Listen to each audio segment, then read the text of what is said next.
What's going on? Welcome to another episode of Off the Schneid. Today, we're taking a look at the Tennessee Titans, taking a look at their draft needs heading into the 2022 NFL draft with free agency kind of wrapping up. You know, trades trickling in and out, stuff like that. Teams are starting to shift their focus to the draft in a couple weeks' time. Keep an eye out for my mock draft that will be coming out. I only do one a year. It'll be coming out in a few weeks, about a week or so before the draft, so keep your eyes peeled for that. We'll see what the Titans do. As you can see with my team needs here, right tackle is a big need, running back, wide receiver, that sort of a thing. We'll get into that a little bit. You can see their draft capital, 26 overall, no second round pick, 90th, 131, decent amount of capital. They're okay, all of their own picks.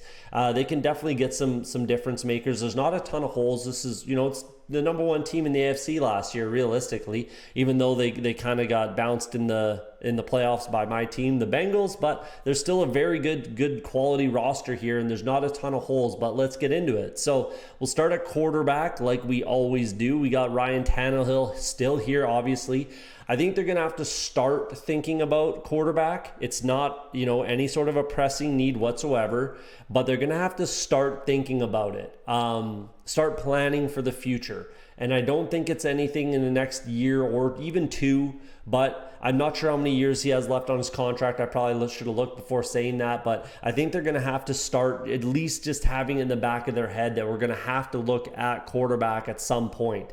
So there's that. But Ryan Tannehill, he had a bit of an off year last year, but this whole offense did realistically. It was just a down year for the offense. Obviously, losing Derrick Henry really hurts the offense. They still won a lot of games. Obviously, again, number one seed in the AFC, mostly due to the defense playing really well, and I think they will again. We'll get to that in a second, but it was just a down year, and they need a bit more of an identity on offense. If Derrick Henry's not on this team, if he's hurt or anything like that. Obviously, the identity is running the ball with Derrick Henry for 2,000 yards, but if anything should happen like it did last year, they need to be able to turn to Ryan Tannehill and have him, be able to take over this offense. I don't think he had the weapons to do so last year. Obviously, with Julio Jones, that experiment is over, and it just never worked, and it was never really gonna work.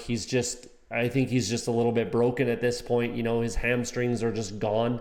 But regardless, he's off the team, and they just didn't have the weapons. So they go out and grab Austin Hooper, they grab Robert Woods, and we'll get there. And I think they're still going to have some needs, but let's blow through that now. So we got running backs, Derrick Henry, one of the best running backs in the game, 2,000-yard rusher. Obviously, it's only been done a few times in history. So, he's a fantastic running back, just a massive mountain of a man. I recently saw his high school stats, and they're absolutely outrageous if you want to go check those out. But, he's got to stay healthy for this team to maintain that identity. I think that there's no reason to think he's going to get hurt. A lot of people think he will. It's only a matter of time.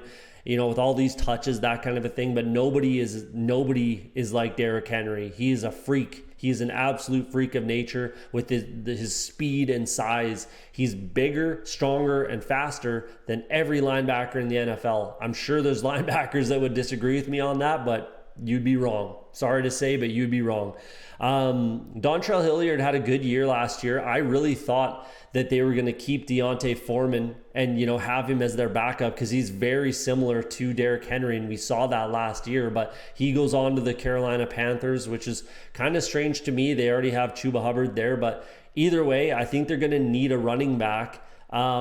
You might as well grab a similar type guy or completely different. It's either one or the other at running back for this team, and it won't be till the 4th or 5th round. Probably one of those 4th round selections makes sense to me for a running back.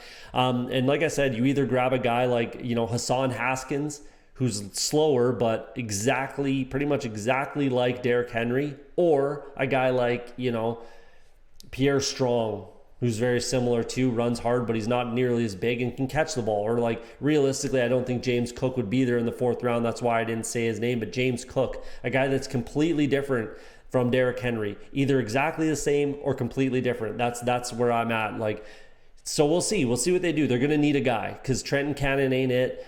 Jordan Wilkins has always had success with the Colts when he's gotten opportunities to run the ball. So maybe he's that backup. Realistically, there's nothing wrong with him. He could be that backup running back, and Dontrell Hilliard can be your pass catching back because he showed what he can do last year. So that's fine, but I do think they're going to need to add a running back, not till later on in the draft. I'm not super concerned about it. Tight ends, Austin Hooper comes in. I think that was a very good pickup. I think he can be very good for this team, very good for this offense. I think he fits like a glove, and that makes tons of sense. Along with Jeff Swaim, who's been on this team for a long time, I think that that's going to be okay for the tight end position. I mean, if you want to grab a guy, sure, but I probably don't address it. If I'm the Titans, I probably don't address tight end at all in the draft. I'm really not concerned as long as those two guys are there playing healthy, all that kind of stuff. I'm okay with that. My biggest concern is the offensive line, and right tackle's been an issue for the Titans for a lot of years, and I think everybody would know that that's a Titans fan. It's just been an issue since Jack Conklin left. Dylan Radins is there, second round pick last year. I think they would really hope that he can be the right tackle for this team. I'm just not sure he's going to get there. He struggled a little bit and, he didn't play a lot, but he struggled when he did last year. If it's me, what I do with this team is I move Dylan Radins to left guard. You got Taylor Lewan, who's fantastic. Dylan Radins, Ben Jones, who's very good. Fantastic even, and then Nate Davis, who's very good as well. And then you go ahead, 26 overall, draft a right tackle. I mean, they did it with Isaiah Wilson a couple years ago. We all know how that didn't work out. And Dylan Radins, they're hoping he's going to be the guy, but realistically, move him over to left guard. He should be okay there. He played on the left side as a left tackle in college at North Dakota State, but obviously that's a big jump up in competition from FCS North Dakota State to the NFL. It's a big jump. So move him over to left guard, bring him along a little slower, draft yourself a real quality right tackle at 26 overall. Who is that? I don't know. Maybe Tyler Smith from Tulsa, something like that, like somebody like that.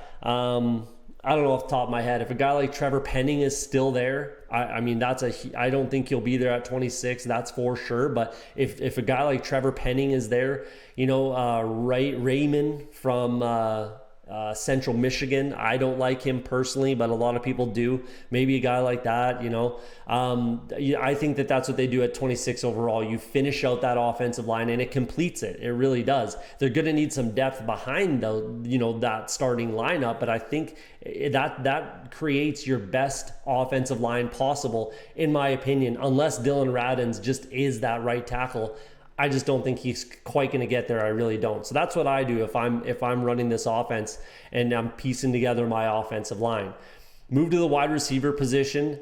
Nick Westbrook-Akeen. I can't remember exactly how to say his name. He had a good year. He had a really quality year filling in for Julio Jones and AJ Brown at times. They really just need AJ Brown to be fully healthy this year. There's no real reason to think he won't be, and hopefully those injuries don't keep piling up.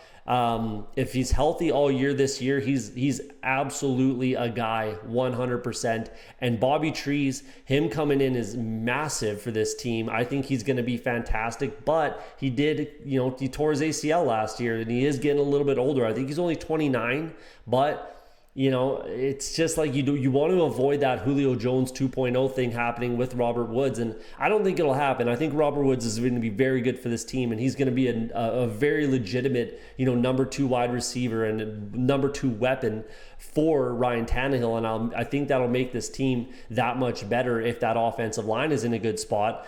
And Westbrook-Akeen can get it done as well. Des Fitzpatrick was a guy that I absolutely loved coming out of the draft last year. He kind of fell flat on his face, but worked his way back, and he got back onto this team, and he had one very good week when he did get an opportunity. And I think that he's a quality backup depth guy. Racey McMath as well. I think he can be one of those guys, a backup, depth guy, that sort of a thing. If you're going to add a wide receiver, I have it here as a need, but there's a bit of a disclaimer to that. If you're going to add a wide receiver, it's got to be a difference maker. It's got to be a guy that fell to you that's a bit of a stud, that can be a very much a weapon on this offense. If they want to add, it's either that or a depth guy in the 6th round, something like that. But it's one or the other. I'm not, even a 4th round pick, unless a guy's completely slid down the draft board and he fell into their lap in the 4th, then okay, but that's I still look at that as the difference maker, right? So it's very much one or the other, and we'll see how it all shakes out. But I think they just need to get back to, their identity on offense, and hopefully as long as everybody's healthy and that offensive line is settled the way I, kind of laid it out there, I think that they can get back to that. So we'll see what happens, but there you go. There's the offense, and they need to play better as an offense next year. They absolutely have to play better. You can't get by with defense anymore, that's for sure. So they've got to get better. Ryan Tannehill's got to get back to where he was 2 years ago. Derrick Henry's got to stay healthy. A.J. Brown's got to stay healthy. All that's got to happen for this team to succeed again in the playoffs this time. I mean, they're number 1 seed, but one game in the playoffs isn't going to cut it for any Titans fan, I don't think. So let's move over to the defensive side of the ball. This is a very good defensive team. Vrabel has this team playing very, very, very good defense. Danico Autry will start on the defensive line. Danico Autry was a complete mystery why the Colts let him walk. That was a great signing. I said it at the time. Go watch the video. I was singing his praises, and he had a fantastic year last year. I think that will absolutely continue. Jeffrey Simmons was a guy that I was saying had to take the step this year. He absolutely did that. So those two guys just played phenomenally for this team last year, and there's no reason to think they won't again this year. I think Naquan Jones is the starter at nose tackle for this team. He even chipped in a couple sacks, 2.5 sacks last year, as the nose tackle for this defense. I think he's the starter, and he's a capable starter. So you're okay there. That defensive line is scary. Just those three, that's pretty scary. Jeffrey Simmons and Danico Autry are very able to get after the quarterback. Both pushed double-digit sacks last year. And then Naquan Jones is good enough to be a starting nose tackle for sure, and he can chip in a couple sacks as well. Outside linebackers are in a fantastic spot. It only made sense for Harold Landry to come back to this team. It really would have been surprising for me if he had left for any other franchise. It wouldn't have made sense to me. It wouldn't have been a good career move by him to me. He comes back and this defense doesn't lose a step. Bud Dupree and Harold Landry getting after the quarterback is very dangerous. That's a very, very quality duo. Rashad Weaver, broke his fibula last year. He was a 4th round pick out of Pittsburgh. I really liked him in the draft. Hopefully he's healthy, gets back to it, and he can help out on defense. He was like week 3, I believe, that he broke that bone, and that's gonna, that's tough rehab. That's a tough rehab, but hopefully he can come back and be one of those guys. If not, it is a bit of a need. Maybe a 4th, 5th round selection for an edge rusher. I just think there's some other needs here, considering Bud Dupree and Harold Landry will play pretty much every down for this team.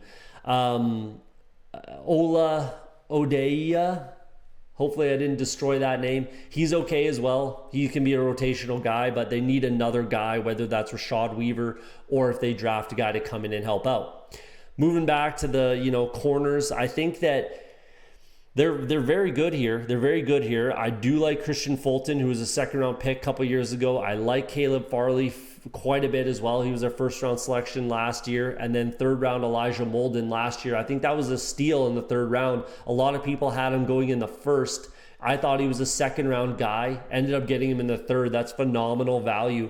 And I think there's a good possibility that he turns into one of, the premier nickel corners in the NFL in the next couple of years. I think he can get right up there with where Kenny Moore's at right now if he keeps on this trajectory. I think that he's a quality player. I really, really do. So they have those 3 guys that are very, very good, but beyond that, it's a little light. So what I do is I probably do draft a guy. So it is a draft need, 4th round, 3rd round, maybe. I do draft a guy, but I go into free agency and I grab one of those quality vets, because there's a lot of quality veteran corners.